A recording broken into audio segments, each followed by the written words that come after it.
ערב טוב לכולם. אנחנו שמחים להיות פה שוב באירוע של פאנל מסר מדע ותודעה, וכרגיל יש לנו אורחים מרתקים, מגוונים, עם נושאים מרתקים ומעניינים. הערב הזה, קודם כל, אנחנו שמחים שיש התקדמות בנושא של החטופים ומשתחררים לאט לאט, מקווים שזה ימשיך, מחזיקים אצבעות שזה יקרה כמה שיותר מהר ושכולם יחזרו בריאים, שלמים, ונקווה שהסיפור הזה יהיה מאחרינו. אנחנו מחוברים לנושא של תודעה, והלב שלנו עם כל האנשים האלה ועם כל המשפחות שלהם וכל החיילים וכל המשפחות המשפחות השכולות והפצועים, ושולחים להם הרבה אהבה. אז הערב יש לנו את דוקטור דינה אייזן, שתדבר על הרזיה בדרך האופטימלית, את קרני חלבין, סליחה, שתדבר על שיטת טיפול ספרייל לשיקום פיזי ותודעתי. אני מחכה לזה הרבה זמן, שמעתי על השיטה הזאת וזו הזדמנות לשמוע עליה. ואת ארנון בוך, שידבר על קבלת החלטות בשוק ההון מתוך חיבור לתודעה. נושאים מרתקים, מעניינים, לכאורה אין קשר ביניהם, אבל תמיד אנחנו מגלים שלמרות שאנחנו מזמינים באופן אקראי את האנשים, איכשהו מוצאים איזשהו קשר ונעשים חיבורים ולפעמים אפילו שיתופי פעולה. אז אנחנו מזמינים, לפני כן אני אזכיר שהפורמט הוא שכל אחד מדבר 5 דקות 55, לפי הפורמט של הסיפור 555, ונותן הרצאה של 5 דקות 55 שניות, ואחר כך אנחנו עוברים לשלב של שאלות, לכל אחד יהיו 10 דקות לשאלות, כאשר אני אתחיל את השאלות ואזמין אחר כך את המשתתפים, שני המשתתפים האחרים, להצטרף ולשאול גם שאלות. אז אנחנו מתחילים עם דוקטור דינה אייזן, שאני מכיר הרבה שנים רק בשם, דיברתי איתה בטלפון, ועכשיו זו הזדמנות גם להיפגש ולראות את הפנים מאחורי הקול הנעים הזה. והיא תיתן לנו הרצאה על הרזיה בדרך האופטימלית. דוקטור דינה אייזן היא מומחית ברפואת המשפחה, מרצה על בריאות וחשיבה אופטימלית או אופטימית. אופטימית, אוקיי. אז בבקשה, דינה, הבמה שלך, 5 דקות 55. בהצלחה. תודה. בגיל 40 אני עברתי משבר. ישבתי במרפאה עצובה, מושפלת, מובסת. כבר הייתי די הרבה שנים עם רופאת משפחה, היו לי אלפי מטופלים, אבל את עצמי לא הצלחתי לרפא. שקלתי יותר מ-100 קילו, ואני לא כזאת גבוהה, וידעתי שאף אחד לא יכול להציל אותי. לא רופא, לא דיאטנית, לא גורו. ידעתי שאין לי אף אחד שיכול להושיע אותי. וגם לא הבנתי למה הגעתי למצב הזה. למה הגעתי למצב הזה? הגישה להשמנת יתר בזמנו, וגם היום, היא שאכלת יותר מדי, לא עשית מספיק פעילות גופנית, והפתרון זה לאכול פחות ולהתאמן יותר. הדרך הזאת אף פעם לא עבדה, אף פעם, היא גם לא עובדת היום. מיליוני דיאטות בכל העולם הראו אי אפשר להחזיק בדיאטה דלת קלוריות לאורך זמן, ואי אפשר להישאר עם משקל שפוי בטווח הארוך דרך השיטה הזאת. ובאמת הבנתי שאם אני לא אטפל בסיבה לזה שאני העליתי כל כך הרבה משקל על הגוף שלי, אז אני לא אוכל לרפא, כמו שאם אני לא אטפל בסיבה של המחלות של המטופלים שלי, שזה סוכרת, פרקינסון, לחץ דם, לא משנה מה, אם אני לא אדע את הסיבה, אני לא אוכל לרפא אותם. יום אחד חברה שלי הגיעה אליי הביתה והביאה לי מגנט קטן לשים על המקרר, ולמעלה היא כתבה, זה לא כאן. אמרתי לה, מה זה לא כאן? אז היא אומרת לי, תגידי, מה את מחפשת במקרר? את מחפשת אהבה? סימפתיה? נחמה? זה יפתור לך איזו בעיה? חבל שלא שמעת את אמא שלי. לפני הרבה שנים אמא שלי אמרה לי, דינה, אם יש לך בעיה, אל תאכלי, אחרת יהיו לך 2 בעיות. וזה בדיוק מה שקרה. מה שהבנתי, שאני מחפשת במקרר משהו שלא נמצא. היא אמרה לי, חברה שלי, את אוכלת בגלל סטרס. סטרס, אתם כולכם יודעים, זה הלחץ, הדאגה, הפחדים, החרדה וכל הדברים האלה.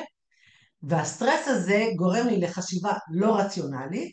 אני חושבת שזו עוגה תקל עליי, ובסופו של דבר, הסטרס הזה הוא שגורם להתנהגות שלי הכפייתית. לסטרס שלי, החברה שלי קראה בשם אח בראש. מה זה אח בראש? אח בראש זה ראשי תיבות של עייפות, כעס, בדידות, ריקנות או רחמים עצמיים ושעמום. ואז הבנתי שהרגשות השליליים האלה הם בבסיס של הרבה מאוד מחלות ותופעות, כמו התמכרויות. ואם אני רוצה להחלים, אני צריכה לטפל באח בראש. זה היה באמת ככה תובנה מאוד מאוד גדולה. הרגשות השליליים שגורמים להפרשה של חומרים בגוף שמזיקים לנו, כמו אדרנלין ונורדרנלין וקורטיזול, שגם משמין וגם מדכא את מערכת החיסון, זה בבסיס של התופעה או של המחלה שלי. ואני אומרת, הרזיה בדרך האופטימית, כי בסופו של דבר, אם אני מתקנת או אני מטפלת בראש הזה, אני יכולה להחלים. אם אני מטפלת בכעס או ברחמים העצמיים, בקבוצות של אלכוהוליסטים, אז יש להם כזה משפט, pour me, pour me, pour me a drink, אני מסכן, תמזוג לי משקה. והבנתי שאם אנחנו מתבוססים ברחמים עצמיים או בביקורת, בשיפוט, בעצבות, אנחנו יכולים להיות חולים, כי לאורך זמן החומרים האלה בגוף יעשו אותנו חולים. ואני התחלתי לטפל בזה, הצטרפתי לקבוצות של אכלני יתר אנונימיים, לא יודעת איך אפשר להיות אנונימיים, אבל במשקל הזה, והקבוצות האלה מטפלות בדרך רוחנית. זאת הייתה פעם הראשונה שאני בתור רופאת משפחה קונבנציונלית, אני חוויתי ריפוי בדרך רוחנית, והריפוי היה בקבוצה. זאת אומרת, אני הגעתי למסקנה שהקבוצה היא זאת שמרפאת, לא היה שם שום גורם מקצועי, וזה היה הריפוי של הבדידות.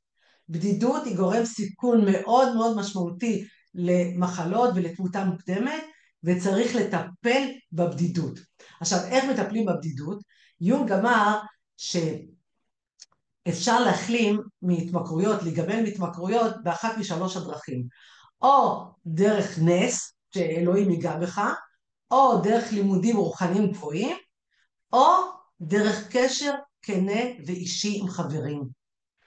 והבנתי שאם בן אדם רוצה להחלים, כדאי לו לטפח מערכות יחסים. איך עושים את זה? עוד משפט של יונג אומר, כל מה שמרגיז אותך אצל מישהו אחר, מספר לך משהו על עצמך. ואם אתה תגלה את החלק הזה בתוכך ותקבל אותו, תוכל לקבל גם את האנשים האחרים. אז כל פעם שאני מתרגזת על מישהו, אני רואה את הדמיון אליי. למשל, אם קמצנים מרגיזים אותי, אז אני בודקת איפה אני קמצנית. אולי לא בכסף, אבל בהכרת תודה, בפרגון, במחמאות. וזה מה שהציל לי את החיים. אני היום יכולה לחבב את רוב האנשים כשאני רואה את האנושיות המשותפת בינינו. ואם יש לי מסר אחד להגיד, זה להתחבר לבני אדם אחרים, זה הריפוי שלנו. זהו, אני מקווה שהעברתי את המסר הזה לכל העולם. תודה רבה. תודה רבה, דינה. זה מסר נפלא ואמיתי ונכון, מתוך התנסות אישית, בהחלט. כל הכבוד לך על השינוי שעשית ועל הנכונות גם להעביר את זה לאחרים, זה באמת יפה מאוד. רק הערה קטנה לגבי התרגזתי, התעצבנתי וכולי, זה לשים את השלט אצל אחרים, וצריך להבין שהשלט הוא בעצם אצלנו. יש סיטואציה ואנחנו בוחרים להתרגז, בוחרים להתעצבן, בוחרים לכעוס. ברגע שאנחנו מבינים את זה, הרבה יותר קל לנו לשנות את החיים ולהיות הרבה יותר רגועים, ולא להיכנס לתוך הסיפור הזה. אז תודה רבה לך, אנחנו נחזור אליך בשלב של השאלות. אגב, מאוד אהבתי את הנושא שלך בראש, נדבר על זה, אולי נזכיר את זה בשאלות. אנחנו עוברים עכשיו לקרני חלבין, ששמעתי היום שהמקור זה מחלב, יפה. היא תדבר על שיטת טיפול ספיירל לשיקום פיזי ותודעתי, שאני מבין שזה שיטת טיפול בתדרים, אבל אני אשמח לשמוע וללמוד. אז בבקשה, היא פיתחה את השיטה, הבמה שלה מפתחת שיטת ספיירל, קרני חלבין. תודה, תודה רבה. אוקיי, מה שבעצם דינה דיברה עליו, זה משהו שמאוד מאוד מתאים לשיטה שלנו, אז אני מתרגשת מהעובדה הזאתי. הייתי בעצם ככה פותחת ואומרת שדבר ראשון, שיטת ספירה זו באמת שיטת טיפול אנרגטי לשיקום פיזי ותודעתי, והשיטה היא שיטת טיפול חווייתית מאוד מאוד אפקטיבית, היא גם דרך חינוכית חדשנית שנשענת על מקורות מאוד מאוד ורסטיליים, זאת אומרת היא משלבת המון מחקרים וממצאים מדעיים מוצקים מהפסיכולוגיה, מהפסיכודרמה, מחקרי המוח של הרפואה החדשה, המשנה הפוליווגלית, גם מחשבת היהדות, גם תורת הקוונטים והקוסמולוגיה, זאת אומרת באמת הרבה מאוד דברים ששולבו יחד. ובראש ובראשונה השאלה היא, מה זה בכלל רגש? היום יותר מתמיד אנחנו יודעים שקל וטבעי לנו קודם כל לחשוב ולהרגיש רע, זה משהו מאוד מאוד טבעי. אנחנו יודעים שזה נושא של הישרדות, אבל בכל אופן, במיוחד קשה להתנתק מהמציאות ולהרגיש את המחשבה הטובה הזאת ככה ברמה הפיזית. אז מה זה בכלל רגש ואיך הוא מתבטא בגוף, וגם מה הם אותם רעלים רגשיים שדינה דיברה עליהם, איך הם נוצרים בגוף, איך הם מתבטאים בגוף. ובשיטת ספירל אנחנו שואלים איך אפשר לנקות את הרעלים האלה, כי רעלים רגשיים אלה אותן מחשבות טורדניות, אמונות מגבילות, דפוסי חיים שהם לא כל כך טובים, דחיינות, התמודדות לא בריאה עם סיטואציות ועוד ועוד כל מיני תופעות כאלה, כל אותם דברים שמפריעים לנו להשיג רווחה נפשית. אני מאמינה שאיך זה נוצר, האיך הזה, זה סוג של מידע קריטי לבריאות של כל אדם, כל אחד מאיתנו, מכיוון שכמעט כולנו מתמודדים עם רעלים רגשיים, ורגש שלילי הוא בעצם תדר איטי יותר, מחבר אותנו יותר לגשמי, מרגישים יותר פיזית, זה ממכר אותנו, סוג של התמכרות רגשית כזאת, שהתדרים האלה לא מתפרקים במלואם, הם בעצם יוצרים עם הזמן, לאורך זמן רב, חסימה רגשית, מה שאנחנו מכירים כחסימה אנרגטית, כן? ותיקחו לדוגמה מים, כשהמים זורמים, הכל מסביב חיוני, פורח, מרגישים את היופי והריח הנעים של הטבע.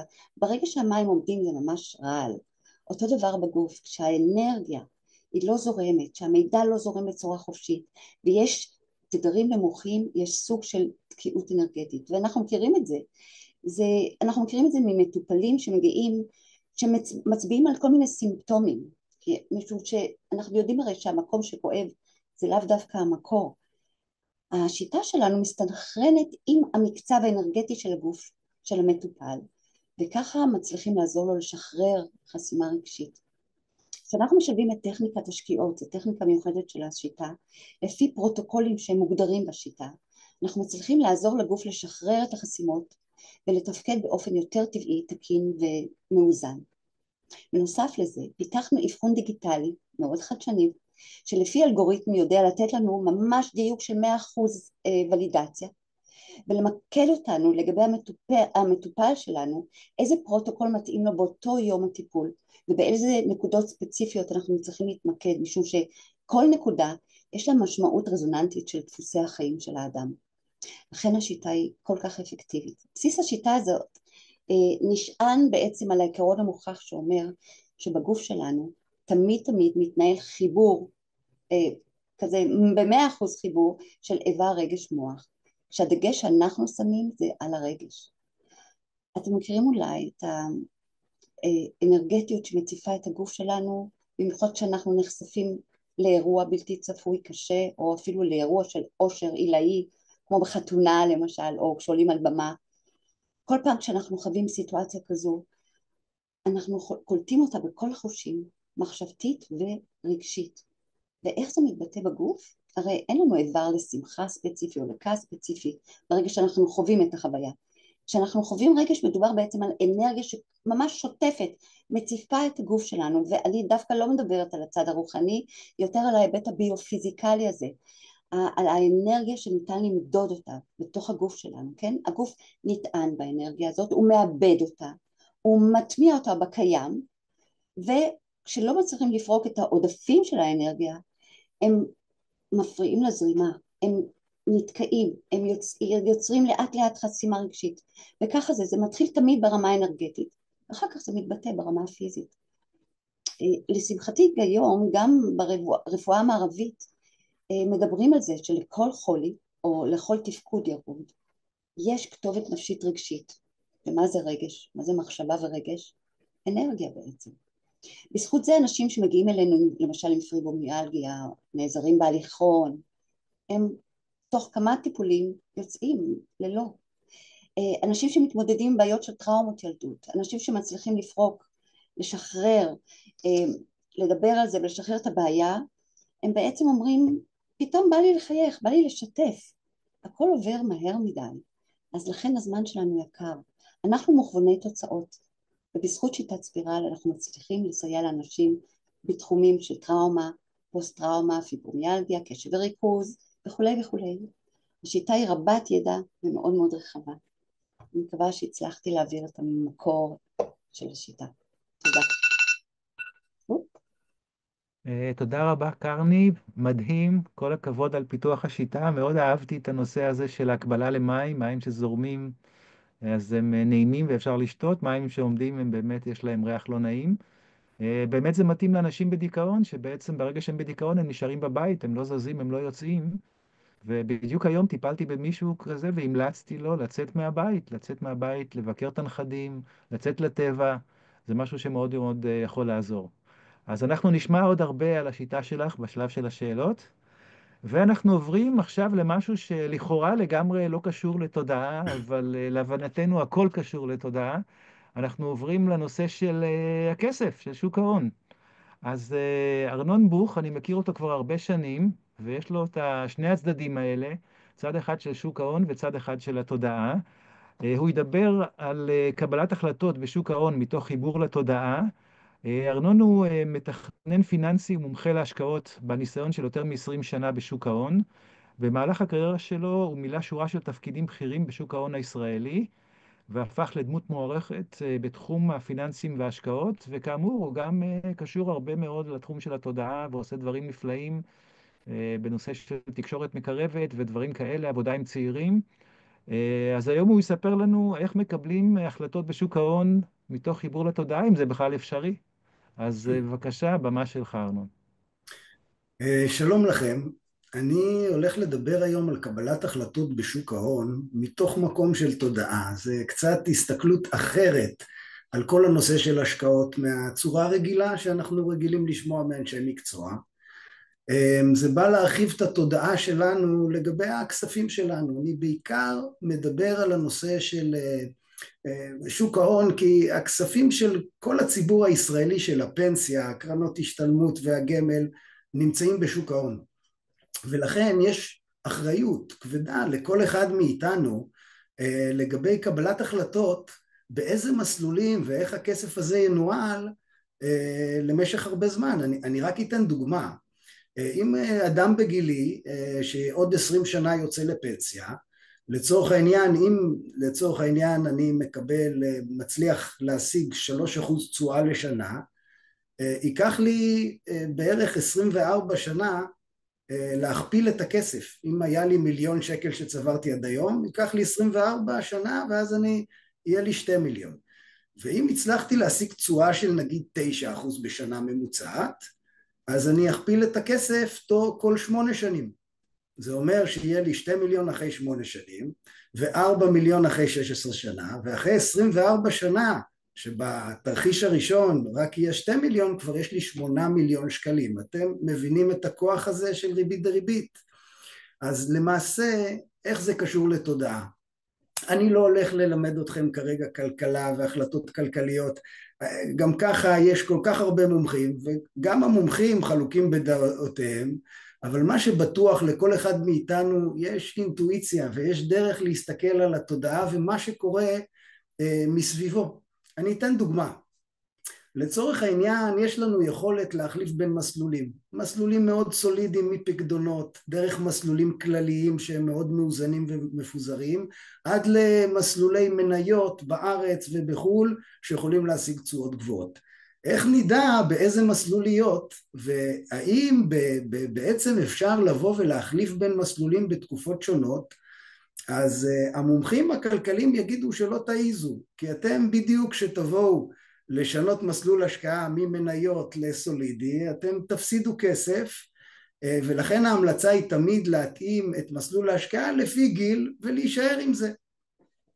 מה שאני בעצם בא להגיד, שיש לנו יכולת לבוא ולהסתכל מה קורה סביבנו. נניח, השוק ההון עובד בצורה של גלים. ישנם תקופות שישנם עליות, ואחרי זה הרבה פעמים בשוק המניות הוא מאוד תנודתי, בעיקר בעשורים האחרונים הוא הפך להיות עוד יותר תנודתי, ואז מגיע תיקון מאוד גדול. אני אתן דוגמה, מדד ה-S&P, שהיום הרבה מאוד אנשים מעבירים את הכספים הפנסיוניים שלהם למדד ה-S&P, שזה 500 החברות הגדולות בארצות הברית. זה מדד שירד במשבר של 2008-2009 כ-56%. אני מזכיר, מה שיורד 56% או 50% לצורך הדוגמה, צריך 100% אחרי זה שיעלה בשביל להגיע לאותו סכום קרן שהיה לפני המשבר. לכן היום שאנחנו מסתכלים, הרבה מאוד אנשים נכנסים ל-S&P, מכיוון שאנחנו נמצאים בגל של כמה שנים טובות שהמדד עלה ועשה תוצאות פנטסטיות.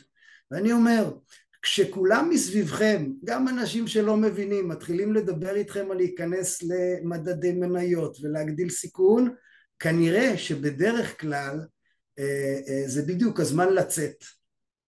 וכשכולם מאוד מפחדים בשיא המשבר, אף אחד לא משקיע במניות. העסק הזה הוא פסיכולוגי. דניאל קנמן, זוכה פרס נובל לכלכלה התנהגותית בשנת 2002, יהודי ישראלי אמריקאי, שבעצם הוא הוכיח שהאדם הרציונלי מקבל החלטות לא רציונליות בשוק ההון. והרבה פעמים כאשר אנחנו פועלים, אם זה בשיא המשבר ואנחנו רואים שהכסף שלנו נשחק בעשרות אחוזים, מהפחד ומהייאוש ומהכתבות הכלכליות, הכותרות האדומות, אנחנו מוכרים ומקבעים את ההפסד שלנו הרבה פעמים בשיא המשבר. ועכשיו קורה דבר הפוך, שאחרי הרבה שנים של עליות ותוצאות פנטסטיות, כל יועצי השקעות אומרים, אתה רוצה להרוויח יותר? תראה מה קרה עם המדד הזה ב5 שנים האחרונות, היית מרוויח 100%. ואז הגרידיות שלנו כבני אדם עולה, ואנחנו לוקחים סיכונים מעבר לפופיק, מעבר למה שאנחנו יכולים. ולכן קבלת החלטות בשוק ההון מתוך מצב של תודעה, אני אומר, מי שמתחבר לעצמו, בלי להבין שום דבר בעולם הכלכלי, ורואה מה קורה בסביבה שלו, ומה קורה בעיתונות הכלכלית, ומה אומרים מסביב, והרבה פעמים יעשה הפוך. מה שנקרא, יש בשוק ההון, יש כסף חכם, ויש כסף טיפש. והכסף החכם הוא מהמיעוט של המיעוט, שבדרך כלל מוכר בדיוק בזמן הלא נכון לכסף הטיפש, שזה רוב האנשים. לא כי זה אנשים טיפשים, אנשים מאוד חכמים יכולים להיות שם פרופסורים ומדענים ומומחים, אבל כעדר, מה שנקרא שהולכים אחרי העדר, אז אנחנו עושים טעויות. ולכן אני אומר, תתחברו לתודעה, תקבלו החלטות מהמקום הזה, ותדאגו לעתיד הכלכלי שלכם. תודה. תודה רבה, ארנון. נתת פה עצות נהדרות, ואני בטוח שבסיום המפגש הזה כולם ירוצו ויחליטו מה לעשות עם הכסף ולהיות עשירים. כל האנשים הרוחניים שפה היו גם מאוד עשירים. אז תודה רבה. אנחנו נחזור אליך. כמובן שברור שגם בשוק ההון יש תודעה, הרי תודעה שהבסיס של הכל, אז בהחלט אפשר להשתמש בה וכמובן לפעול. אוקיי, אז אנחנו מגיעים עכשיו, תודה רבה לשלושת המרצים.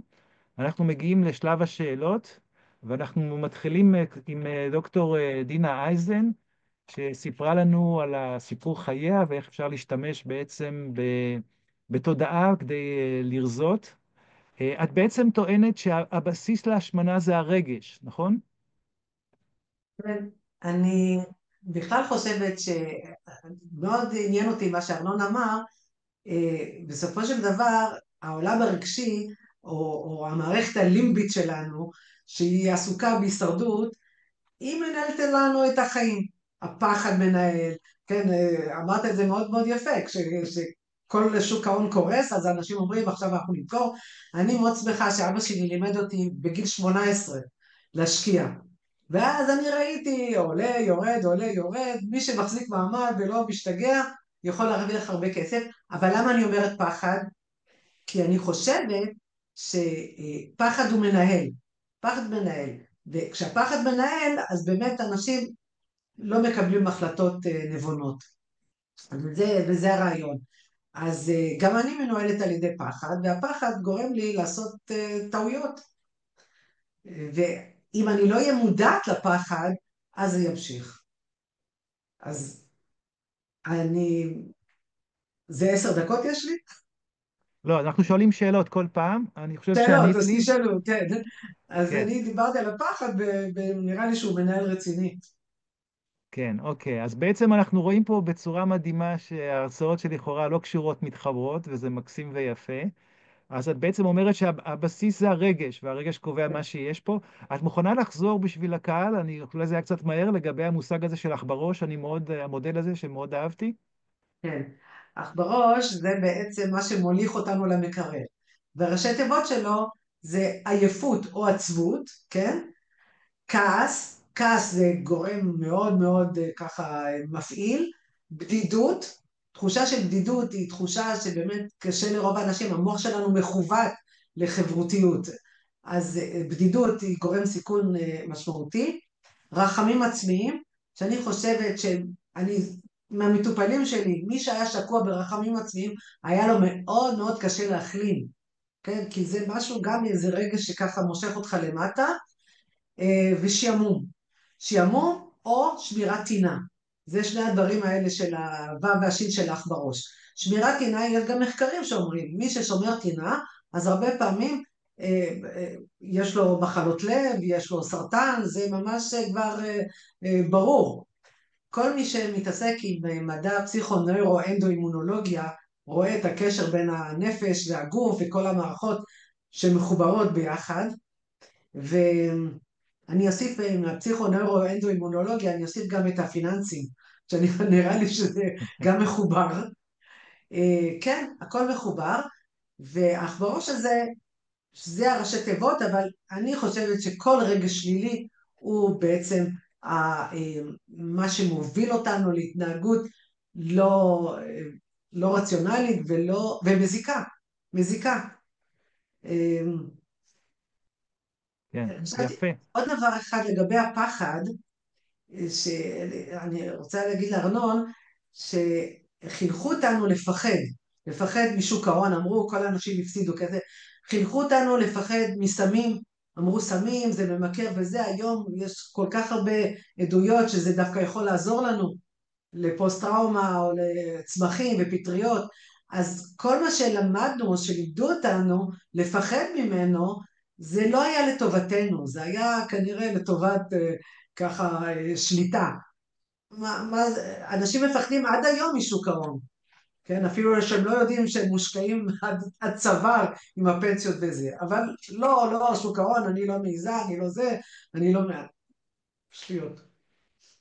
כן, תודה רבה. אז זה באמת מודל יפה ומקסים, וגם ממחיש בצורה מאוד חזותית את כל הנושא הזה. נניח שאנחנו באמת, יש לנו את הבעיה הזאת, איך אפשר לפתור את הבעיה? אפשר להביא חתול שיאכל את האח בראש, או מה אפשר לעשות? אז יש לנו הרבה כלים. אני בקבוצות האלה של אכלני יתר לומדים את 12 הצעדים. 12 הצעדים זה צעדים רוחניים. אז אתה לומד גם שיש כוח עליון, אתה לומד לכפר על כל העוולות שעשית, והכי חשוב, הצעד ה-12, הוא אומר, תעזור לאנשים שעדיין סובלים. אם אתה עוזר לזולת, אתה יכול להחלים. יש דרך, למה אני אומרת הרזיה בדרך האופטימית? אני הבנתי, עשיתי את כל הצעדים האלה, זה לוקח שנים וזה ממש משימה. אם אני עושה את הצעדים האלה, למשל אם אני מכפרת על העוולות שעשיתי, יש הבטחה, נזכה להתעניין בחברנו. אתם לא מאמינים מה המשפט הזה עשה לי. סוף סוף אני אתעניין באנשים באמת, אני לא אחשוב רק על עצמי ועל העושר האישי שלי. וזה החלמה. אנחנו יודעים למשל שמתנדבים מאריכים ימים והם מחלימים ממחלות והם יותר בריאים, אז עזרה לזולת היא דרך להיגמל מאח בראש הזה או לטפל באח בראש הזה. בדידות, אתה אמרת למשל מים תקועים, כן? אתה תקוע, תצא החוצה. יש לך דרך. ואתה לא צריך לעשות דיאטות ולא צריך לענות את עצמך ולא ללכת למכון כושר ולא להשתגע. זה רעיון נפלא שאתה יכול להחלים על ידי שיפור ברגשות השליליים האלה. אחרי שהייתי בקבוצות של אכלני יתר, אז גם למדתי את החומר של ימימה. ימימה זה חשיבה הכרתית, וחשיבה הכרתית זה המודעות שאנחנו מדברים עליה. אם בן אדם מודע לפחדים שלו ולכעסים שלו ולטינה שלו ולדמיון שיש לו לגבי אנשים אחרים, הוא יכול להחלים, הוא יכול להחלים. העולם בחוץ, באמת, זה לא מה שמרגיז אותנו. מה שמרגיז אותנו זה הנקודות הפנימיות. כן, יפה, מקסים. אולי רק אני אציין נקודה אחת, לפני שאני אעביר את השרביט גם לאחרים לשאול, שאני מאמין שהשיטה שפיתחת ומדברת עליה היא גם נכונה בטח גם בכיוון ההפוך, בכיוון של עלייה במשקל, למי שבאמת יש לו בעיות של תת משקל. אז זה יש לי פחות ניסיון, כן? אבל זה כנראה על אותה סקאלה. כנראה על כן, אותה סקאלה, אבל אני חושבת, דרך אגב, שרוב הבעיות זה בראש הזה. רוב המחלות. תראה, אנחנו לא יודעים את הסיבה ל-90% מהמחלות. לא לפרקינסון, ולא לסוכרת, ולא לדמנציה, ולא לאסתמה, ולא לפסוריאזיס, לא יודעים את הסיבה. יש קצת גנטיקה, קצת אורח חיים לא בריא, ברוב המקרים אין למדע מושג. עכשיו, זה די מדהים, זה די מדהים. ואם אין לנו מושג מה הבעיה, איך אנחנו נטפל בה? איך נטפל בה? צריך לגעת בשורש, קרני דיברה על תדרים, כן? ובאמת רגשות. הגיע הזמן להכניס את הרגש והנפש והרוח לרפואה, ששמה הסיבות, אני חושבת. כן, אני מסכים לגמרי איתך, ובואו ניתן עכשיו גם את האפשרות לארנון ולקרני לשאול שאלות. יש לכם שאלות להפנות לדינה? אני אשמח, את רוצה קודם, קרני? אני רק רוצה לומר שאני פשוט מזדהה לחלוטין, זה כמו הצעירים יותר אומרים הרמה להנחתה, אז זה בדיוק ככה אני מרגישה, מזדהה לחלוטין, אין לי שאלות. תודה, כל הכבוד לך. תודה. קודם כל אני אגיד שזה באמת מרתק ופוגש אותי במעגל הקרוב שלי באופן אישי, מחלה עכשיו, המחלה הנוראית הזאת, הסרטן. ולפני שאני אשאל אותך, אני אגיד לך, קודם כל זה באמת לראות מישהו שהוא רופא והגיע מתוך הממסד ומכיר את כל הבסיס ומשלב את כל העולמות האלה, זה כל כך חשוב, כי זה באמת יכול לעזור להרבה מאוד אנשים שלא מקבלים פתרון בצורה הקונבנציונלית והרגילה. ואני רוצה לשאול אם גם למחלה כזאת חשוכת מרפא כמו סרטן, יש פתרונות. בלי שום ספק. אני מתנדבת בעמותת תעצומות, ושם הם מאגדים את כל הידע שיש לנו גם על הרפואה הקונבנציונלית וגם על רפואה, מה שנקרא משלימה או אלטרנטיבית, ואני ראיתי ניסים. זה כבר לא מחלה חשוכת מרפא, אפשר לטפל בכל כך הרבה מצבים. קרן הזכירה, פיברומיאלגיה וזה, מחלות שנראות לנו שאין להן פתרון, יש פתרון. היום אני יודעת לרפא יותר אנשים מאשר ידעתי כשהייתי רופאה במרפאה. אוקיי, אולי נדבר איתך אחרי השידור.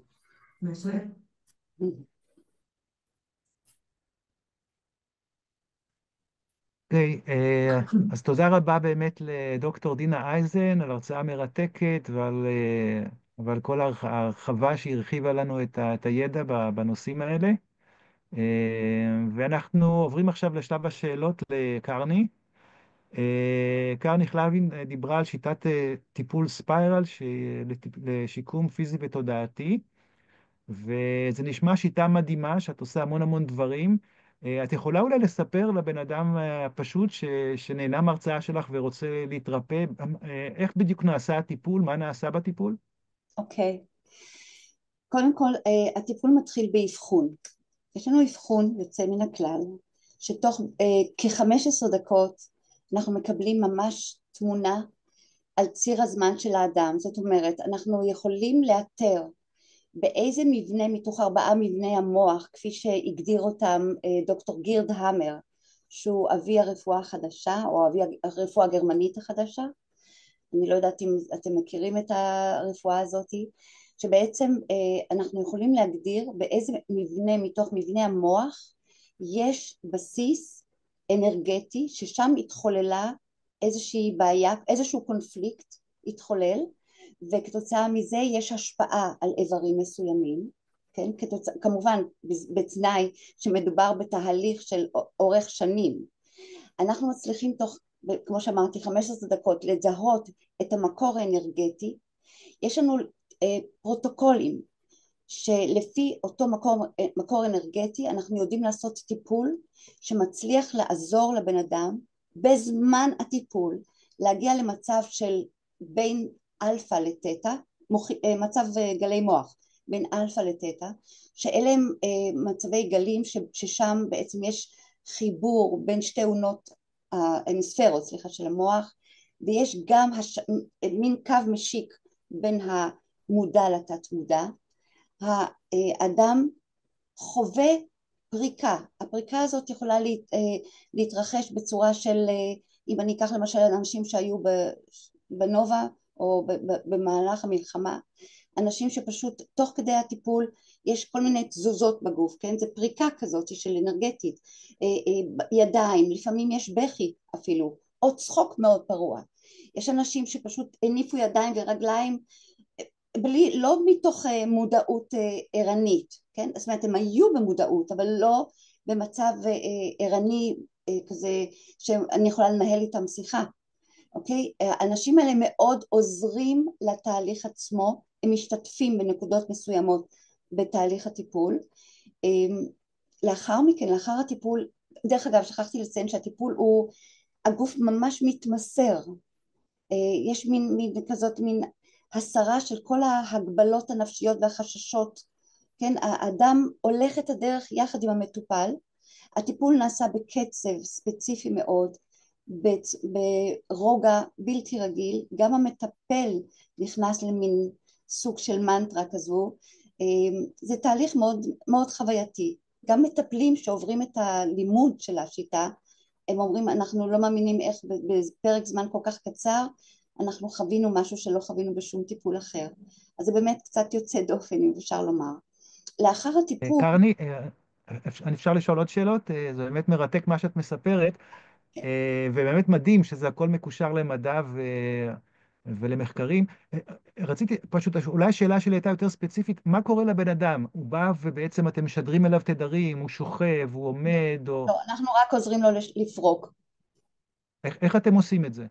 באמצעות טכניקה, יש לנו טכניקת שקיעות, שהיא פשוט יוצרת מצב שהאדם, כמו שהגדרתי, הוא מתמסר לטיפול, כל ההתנגדות הפיזית והמנטלית שלו מוסרת, ולכן הוא פשוט מביא את עצמו ויחד עם המטפל למצב שהגוף נזכר, פורק ומשתחרר. הוא קם מהמיטה ואומר, הייתה לי מועקה והיא איננה. אנשים ממש מופתעים מהתחושה הטובה והכלילה ומהרוגע שהם נמצאים בו לאחר הטיפול. כן, את יכולה להסביר לבן אדם הפשוט, מה אתם עושים? אתם מדברים, אתם משדרים תדרים, מה אתם עושים? אנחנו נוגעים בגוף. נוגעים. זה טיפול במגע, טיפול במגע, שהוא נעשה בטכניקה מסוימת עם נשיפה, משהו מאוד מאוד ספציפי, אוקיי? שעוזר בנקודות מסוימות לאורך הגוף להגיע לאיברים ששם לפי הפרוטוקול יש חסימה אנרגטית. נפלא. ואת פיתחת את כל הפרוטוקולים. אני לא יכולה לומר שאני פיתחתי, אני חיברתי, אני הצלפתי מידעים מתורות שונות, פשוט אני אדם סקרן, למדתי הרבה מאוד. אני במקצוע שלי בכלל מוזיקאית, כן, אני פסנתרנית ומנצחת מקהלות, זה דברים אחרים שאני עוסקת בהם, אבל למדתי הרבה מאוד דברים אחרים, אוניברסיטאית כמובן, ובמהלך השנים זו שיטה שפיתחתי במשך 20 שנה. עם כל מיני מחקרים, דרך אגב, יש מחקרים לא ממומנים ופנימיים, חיצוניים באיטליה ובארץ. כן, נפלא. מה שעושה רושם שאת עושה, את מנצחת על המוזיקה של הגוף, זה מה שעוזר. אולי שאלה באמת קצרה לפני שנעבור לשאלות של המשתתפים האחרים. בעצם, אז את דיברת על גלי אלפא ובטא, בשיטה שלך את יכולה לעזור לאנשים לחלום יותר טוב, חלומות צלולים, לעשות אפילו מסעות אסטרליים ולצאת מהגוף, דברים כאלה? אוקיי, זאת לא המטרה של השיטה. אני רק יודעת ברור. לומר לך שאנשים אחרי טיפול ישנים מצוין, מרגישים טוב מספר ימים, ככה יש אפקט שהוא מצטבר. אני בכלל לא פונה לכיוונים האלה של מחוץ לגוף. אני מתעסקת בדברים שקיימים בתוך הגוף, דברים מאוד שקשורים למערכות של הגוף, כן? אחת המערכות זה המערכת של תמסורת של אינפורמציה מהמוח דרך מערכת העצבים, התקשורת של התדרים בין התאים. אני מדברת על האנרגטיות הפנימית, החיוניות הפנימית, כן? שקיימת בגוף. רק לזה אנחנו מתייחסים, ומתייחסים בעיקר לפריקה. הרי הגוף שלנו כל הזמן מפנה ויוצר מחדש, מפנה ויוצר מחדש. פשוט צריך לתת לו אפשרות לפרוק, והוא יודע לבד לרפא את עצמו. אנחנו לא צריכים לעזור לו בכלל. נפלא. אוקיי, אז בואו נראה אם יש לדינה וארנון שאלות להפנות לקרני. יש לי שאלה פרקטית. מי יכול להגיע אלייך? באיזה מצבים? או מחלות, או... אנחנו מטפלים, זה לא רק אני, זה כבר כמה מטפלים בארץ. השיטה דרך אגב נלמדת משנת 2008 בעולם, בכל מיני ארצות, כולל באוניברסיטה במוסקבה, לרופאים, לפקולטה לרפואה השנה השישית. אנשים שבאים אלינו לקליניקות, אלה אנשים עם סימפטומים שונים. זה יכול להיות להתחיל בחרדה, זה יכול להיות באמת כמו שהזכרתי קודם פיברומיאלגיה, אנשים שהפסיקו פתאום ללכת, אנשים עם עוררות מינית, אנשים צעירים שיש להם תקופה ממושכת של יותר משנה עוררות מינית בלתי מוסברת, שכבר היו אצל כל מיני רופאים ועברו כל מיני טיפולים, ואחרי מספר טיפולים אצלנו הדברים נרגעים, האישה הזאת שבאה עם הליכון יצאה ללא הליכון אחרי 3 טיפולים, ועוד ועוד כל מיני מקרים, גם אנשים שיש להם לוקמיה כרונית, גם אנשים עם דיסוציאציה, אנשים עם בעיות זוגיות, כל מיני דברים שקשורים לטראומות שנתקעו בגוף כתוצאה מזה שהגוף לא הצליח לפרוק אותם בדרכים רגילות שהוא יודע לפרוק, כן? וזה הצטבר כתוצאה מטריגרים שונים שהרימו ערימות של חוויות שוב ושוב ושוב, עד שזה הפך להיות למין סוג של תקיעות אנרגטית שהיא מתחילה להשפיע ברמה הגשמית. זה תהליך ממושך שלפעמים אדם לא יודע שיש קשר בין אירוע שקרה לפני 20 שנה לאיך שהוא מרגיש היום. אנשים לא מחברים תמיד את הדבר הזה. אנחנו למדנו לא להקשיב לגוף שלנו, וזה צריך לעשות ריברסינג בנושא הזה. ארנון, יש לך שאלה? כן, זה נשמע כאילו פורץ דרך ברמה, כי בדרך כלל טראומות, ממה שאני קצת שמעתי ויודע, לפעמים זה שנים על ספת הפסיכולוג מה שנקרא, וגם לא בטוח נפטר, ופה את אומרת שיש משהו שמרפא טראומות משמעותיות מעבר תוך מספר טיפולים בודד? כן, תלוי מה רמת, ככה, תלוי על מה יושב האירוע, קודם כל, מי האדם שחווה, כן, מה הבסיס הנפשי שלו כשהוא חווה את זה, אם זה למשל טראומה בגיל 30, זה שונה מאשר ילד שחווה טראומה בגיל 3, מבחינת התחולה הפנימית הנפשית שלו. שנית, כמה שנים עברו מאז שהאדם חווה את הטראומה. דבר נוסף זה האם זה קונסטלציה, האם יש מספר טראומות שמתחברות יחד, ואז זה סוג של התמכרות רגשית, כן, זה הרבה יותר, אז הטיפול עצמו זה תלוי ברמות האלה כדי להביא לתוצאה הרצויה. אז זה יכול להיות אנשים שעברו אחרי 4 טיפולים, יש אנשים שעברו 12 טיפולים, זה עניין של מספר חודשים שאפשר לפרוץ לדרך חדשה, ולא הזכרתי שאנחנו גם עוסקים קצת בנושא של הרחבת התודעה, של חוויה תודעתית שהיא מתווספת כדי לעשות שינויים מאוד קטנים, שיש להם אפקט כמו שאנחנו אומרים אפקט הפרפר, כן? שהם עושים באמת שינוי עצום בדפוסי החיים של האדם. פשוט מדהים. תודה. תודה רבה, קרני, באמת נשמע כמו שיטה נפלאה, מדהימה. בכלל אנחנו ממליצים לאנשים שאם יש להם מחלות, בעיות פיזיות ונפשיות, לנסות לפני שהם רצים לקחת תרופות או ניתוחים, ולגישה המקובלת היום, לנסות לפחות קצת לנסות גם דברים אחרים, שאולי אפשר לרפא את הכל בלי אמצעים שהם לפעמים פולשניים או שגם בלתי הפיכים. אז בהצלחה, את עושה עבודה נפלאה, תודה רבה. ואנחנו עוברים לקטע האחרון של ארנון, שסיפר לנו על קבלת החלטות בשוק ההון, והוא הכניס את התודעה. קודם כל, הערה, כלומר, אתה בטח מכיר ניתוח טכני. ניתוח טכני הוא גם בעצם מדבר על התודעה, נכון? שבעצם נכנסת בשוק תראה, ההון. ניתוח טכני, ובעצם אם הגישה הייתה בעבר קונבנציונלית, שבו ננתח את מחירי המניות, אם ניקח רגע לדוגמה את שוק המניות, כי אפשר לנתח הרבה דברים, שווקים של סחורות ומטבעות וכולי וכולי.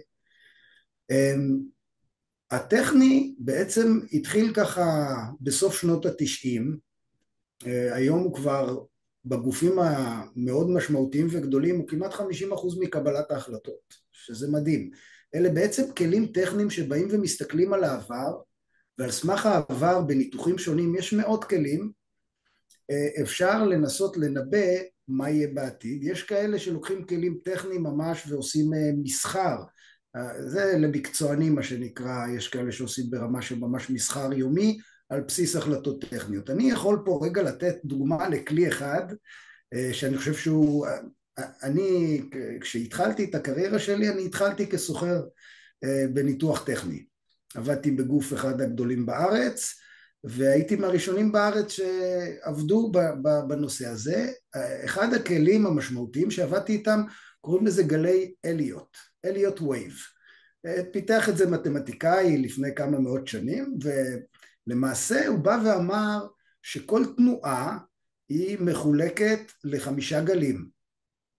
והגל הראשון, השלישי והחמישי אלה גלים עולים, והגל השני והרביעי אלה גלים יורדים שמתקנים את התנועה קודם, כי הרי זה גל. ואז ברגע שאפשר להתחיל לנתח ולהסתכל, לא שזה מדע מדויק, אפשר לטעות הרבה פעמים כמו במזג אוויר, אבל ברגע שיש את הכלי הזה ומתחילים להסתכל על גרפים אפילו עשרות שנים אחורה, בכל מיני טווחי זמן שונים, אפשר לנסות לנתח האם באיזה גל אנחנו, בגל 3, בגל 5, בגל 4, ולפי זה, אם דיברתי מקודם על קבלת החלטות, אני לא נותן את הכלי הזה לאנשים רגילים כי זה יסבך אותם, אבל אנשים שרוצים לצלול קדימה לתוך העולמות האלה ולקחת את זה ברצינות ולקחת אחריות על הנושא הזה, אז גלי אליוט זה כלי מעולה. מהניתוח שלי שאני מסתכל היום על השווקים, ויש קורולציה מאוד גדולה בין השוק בארצות הברית לשוק בישראל, לשוק באירופה וכולי, עושה רושם שאנחנו נמצאים בגל 5, שזה אומר שאנחנו לקראת תיקון מאוד גדול של כל העליות האלה שאנחנו רגילים מהעשור 20 שנה האחרונות, וזה מבחינת הכלי הזה. עוד שאלה, אלון? כן, אוקיי, תודה רבה על ההרחבה בנושא הזה. דיברת בעצם על אינטואיציה, וזה בעצם מבחינתך להכניס את התודעה ולשמוע, לראות מה כולם. יש איזו אמרה ידועה בבורסה, שאם הנהג המונית שלך אומר לך שכדאי להיכנס לבורסה, אז זה באמת הזמן למכור. בעצם משהו אחד פה קצת לא ברור, אולי תוכל להרחיב, מדברים על חוכמת ההמונים. אז האם באמת להמונים יש חוכמה, והאם היא מתבטאת גם בשוק ההון?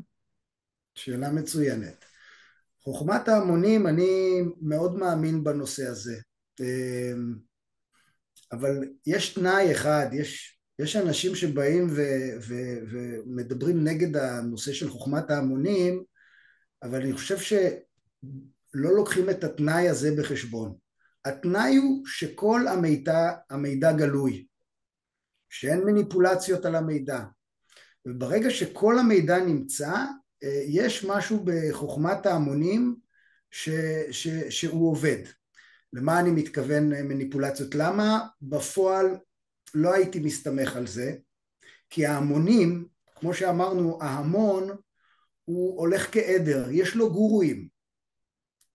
הוא מקשיב לגורואים, למומחים, למנהלי השקעות, ליועצים, אנשים מעולים, באמת, זה לא קשור, אבל כולם נמצאים באותה קונספציה תודעתית, כמו שמי שרואה ערוצי החדשות נמצא באותה קונספציה תודעתית, ולצאת מתוך הקונספציה והמסגרת הזאת, מעטים יודעים לבוא ולעשות.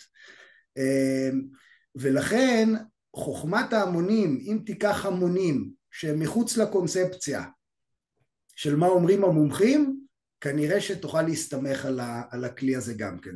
זה עוד כלי שאפשר להסתמך עליו. כן, יפה. תראה, בעיקרון הכסף זה בעצם משהו מאוד מאוד חומרי. מה העצה שלך לאנשים רוחניים שאולי אפילו הכסף מרתיע אותם או לא רוצים להתעסק בזה? האם יש קשר בכלל בין רוחניות לכסף, בין תודעה ללהיות עשיר? שאלה גם מעולה, אני חושב. תודה על השאלה הזאת. אני חושב שבתקופה שאנחנו נמצאים, שמדברים על רוחניות לבד, זה מתאים לעולם הישן. או אנשי חומר, או אנשי רוח, ואין קשר, אנשי חומר מנהלים את העולם, ואצל היהודים בשבת אנשי הרוח מנהלים אותו בתחומים מסוימים. אני חושב שאנחנו היום בעולם של רוח חומר.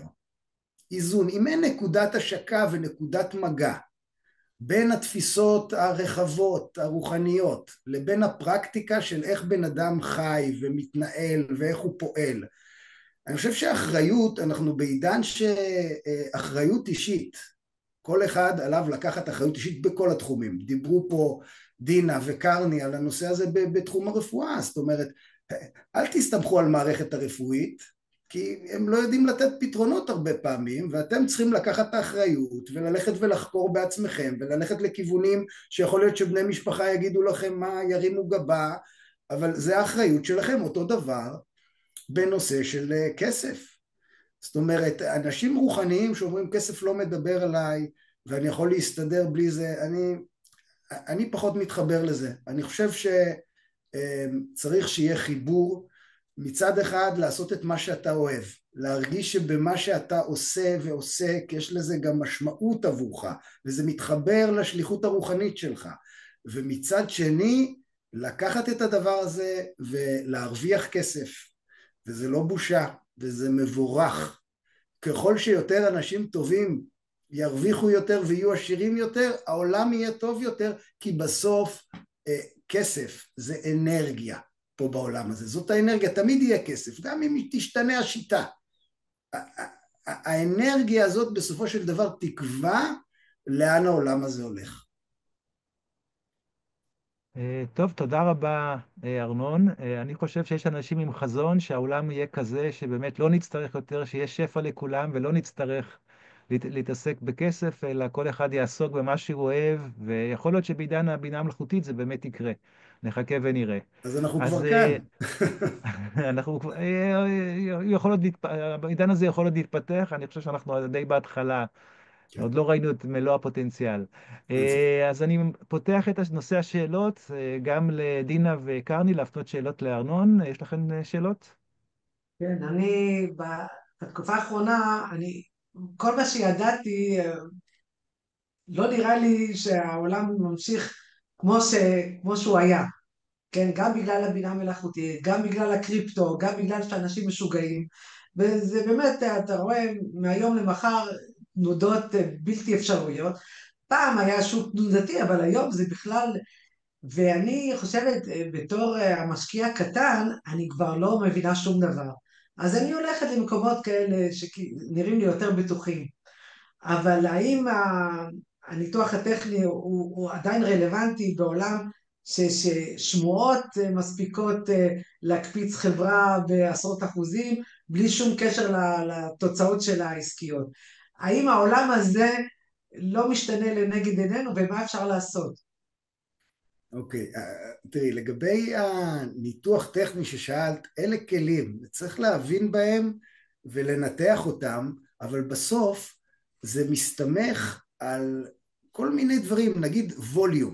זה כלי ניתוח טכני שמראה אם אני עוקב אחרי מניה. אני פותח את הגרף של ה-20 שנה. נגיד אני אסתכל על מדד הנסדק המפורסם של מניות הטכנולוגיה שמשנות את העולם, ובהחלט העתיד הוא טכנולוגיה, אז למה לא להשקיע בנסדק? אבל צריך להכיר את ההיסטוריה של הנסדק, שבשנת 2001 הוא מחק יותר מ-70% מערכו, בכלום זמן, ולקח לו אולי איזה 13 שנה בכלל להתחיל לחזור למספרים, מי החזיק שם?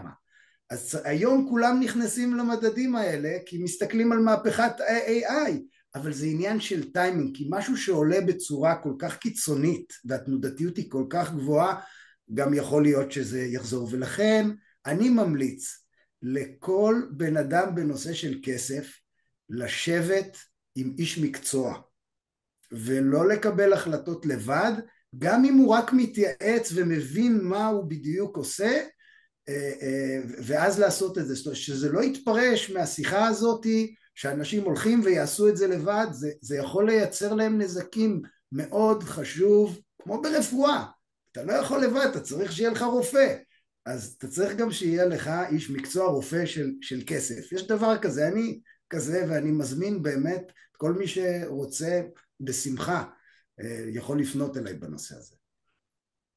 תודה. תודה. קרני, יש לך עוד שאלה אחרונה לארנון? צריך לעשות המיוט. את צריכה לעשות על מיוט. סליחה. רק לומר שאהבתי מאוד את הנושא הזה של אנרגיה, אמרת שכסף זה אנרגיה, כן. והנושא הזה של הגלים, הגרף, הווליום, זה בדיוק המונחים האלה, אז כן, הכל הוא באמת אנרגטי, הכל אנרגיה, נכון אלון?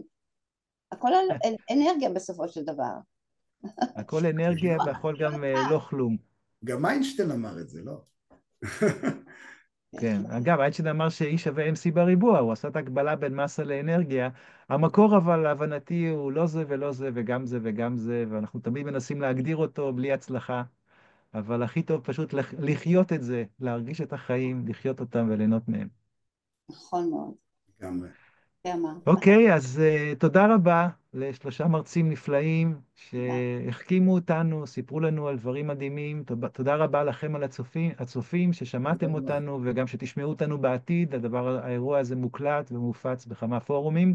תודה רבה ליעל מילו מאחרי הקלעים ולכל צוות סיפור 555.